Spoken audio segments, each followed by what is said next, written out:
Hi there, it's Amy from Cakes with Faces and welcome to a new series of videos about places I'd like to go in Japan. I thought it'd be fun to share a few places from my wish list and maybe it'll give you some ideas for where to go and places that you don't hear about all the time. Now, obviously, my Japan trip in May was sadly cancelled, and like a lot of you, I'm sure, I can't wait to get back to Japan when it's safe to travel again. I'll definitely be filming more videos when I do get back there. So for now, I thought I'd start off this series with the place I was going to go on my cancelled trip, which is Matsumoto in Nagano Prefecture in the Japanese Alps. There's new Japan videos on my channel every other Thursday if you want to subscribe.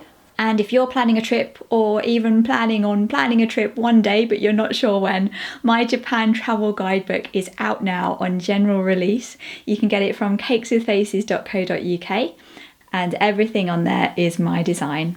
Right, on to the video. Now, Tokyo is my favourite place in Japan, and whenever I go back there, I always have to spend at least a couple of days there to do all my favourite things. And that's what I was planning for this trip. I was going to spend a couple of days in Tokyo and then move on to somewhere else.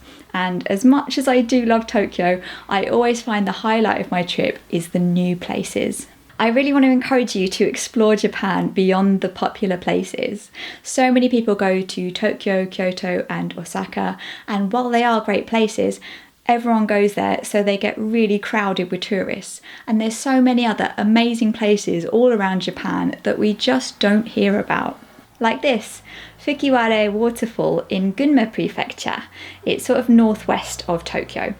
It's a really unusual waterfall, like nothing I've seen before, and I don't know why we never hear about it. Or how about this? We all know about the famous shrines in Kyoto, but how many of us have heard about this one? Yutoku Inari Shrine in Kyushu with this beautiful bridge and all that red scaffolding. It's really unusual. It also has a trail of red gates going up the hill, just like the famous Fushimi Inari Shrine in Kyoto. But how many people know about this one? Now, I watch a lot of Japan videos, I read a lot of Japan blogs, I spend a lot of time researching my trips and finding places to go, and I'd never even heard about these places until earlier this year. And I think one of the reasons everyone goes to the same places and causes this overcrowding is because that's all we know about.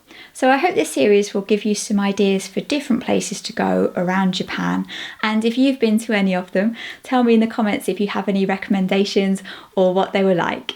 So on to the plans for my cancelled trip and the reason why I chose Matsumoto and Nagano Prefecture. I was looking for somewhere as a side trip from Tokyo for just a couple of nights, and I wanted to keep the budget down for the whole trip, so I was trying to avoid getting a Japan Rail Pass.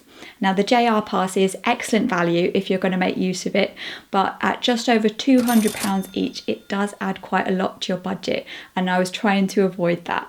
So I wanted somewhere not too far away from Tokyo. It also wasn't going to be a very long trip, mainly because of work.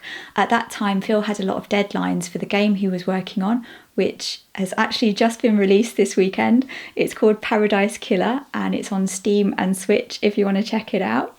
And I also would have had a lot to do for Comic-Con, which turned out to also be cancelled. So I would have had loads on for Cakes with Faces, so we couldn't take a lot of time out for a trip. So anyway, we didn't have a lot of time, so I didn't want to spend a whole day or most of a day travelling. So I was looking for somewhere near Tokyo. In the end, I decided on Matsumoto in Nagano Prefecture, which is near the Japanese Alps. So there's lots of beautiful mountains nearby, lots of interesting things to do, and it's only 2.5 hours from Tokyo on the train. Now, when you think about the map of Japan and all the different areas, you've got Tokyo, you've got Hokkaido, you've got Kansai, the area with Osaka and Kyoto, but then you've got this sort of bit in the middle that I didn't really know that much about. I think it's called Chubu, and I've become quite interested about all the things there are to do there. Matsumoto is a castle town. It's known as the Crow Castle because it's painted black to make it look more intimidating. It's also where the artist Yayoi Kusama comes from. She does lots of spotty artworks like those spotty pumpkins we saw in Fukuoka, and she also does infinity rooms with mirrors that look like they go on forever.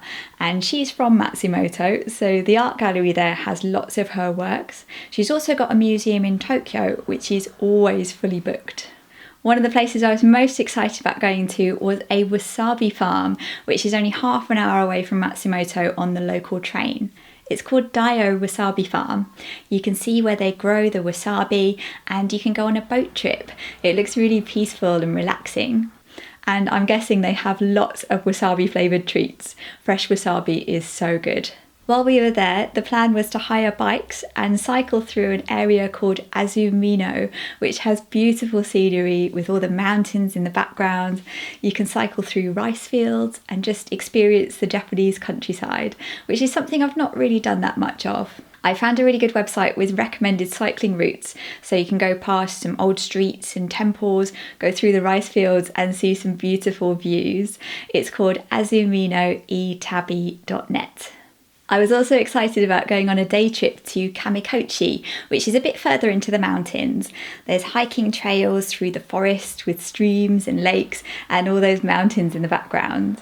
You can also stay there in hotels or cabins, which would be really nice. If you're interested in doing a workshop or trying out something new, I found a website with lots of activities you can do in Matsumoto. There's samurai sword fighting, taiko drumming, shamisen, making soba noodles. There's a miso brewery tour where you can try fresh miso, like a miso soup, and they've also got miso ice cream, which sounds interesting. And you can also go rafting on the river. That's all on matsumotoexp.com. Something else not too far from Matsumoto is Lake Suwa, which is said to be the inspiration for the lake in the film Your Name. I love that film. I've heard it's really beautiful there, and it's only a few train stops away from Matsumoto. If you're there in winter, sometimes there's an unusual phenomenon called the God's Crossing. There's a hot spring inside the lake under the water, and sometimes when the surface is frozen, the warm water pushes up the ice into shards and it makes a kind of winding path across the lake. And they say it's the God's crossing from the shrine on one side of the lake to the shrine on the other side. Something else you can do in the area, which I'm not sure I would have had time for on this trip, is the Tateyama Kurobe Alpine route. It's a route where you go on all sorts of different sorts of transportation. You go on trains, ropeways, cable cars and buses on a route through the mountains. The highlight is a section where you go on a road that has massive snow walls on either side. Sometimes they get as high as 20 metres. It's on from mid-April to mid-June and there's various passes for the route. One of them is a huge loop that includes Matsumoto and Nagoya and lots of other interesting places on the way, so that could be a plan for your whole trip. The other one is a one-way ticket from Nagano City, which is another popular place to stay in the area. It's northwest of Matsumoto. The train pass I was going to get for this trip was the JR East Pass. Now, I did a video a while ago about all sorts of different train passes you can get. It's called Alternatives to the JR Pass. It's one of the regional JR passes. Now, if you don't need to travel around the whole of Japan, you can get regional passes, which can save you money. Some of them are only slightly less than the full JR Pass, but some of them are pretty good. The JR East Pass covers the Nagano Niigata area. It's valid for any 5 days within a 14-day period, and they don't have to be consecutive days, which is really good. It means you can use the pass on the days you're going to be travelling long distances or going on a big day trip, and then on the days where you're just staying locally and not going on many trains, it means you're not wasting days of your pass. The JR East Pass is about £130 each compared to just over £200 for the full JR Pass. So between the two of us, we would have saved over £140.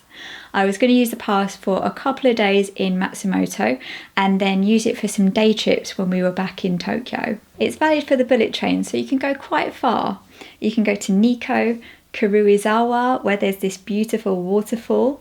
There's some onsen towns like Kusatsu Onsen. You can go to ski resorts, the Mount Fuji area, and you can even go all the way up to Niigata on the Shinkansen.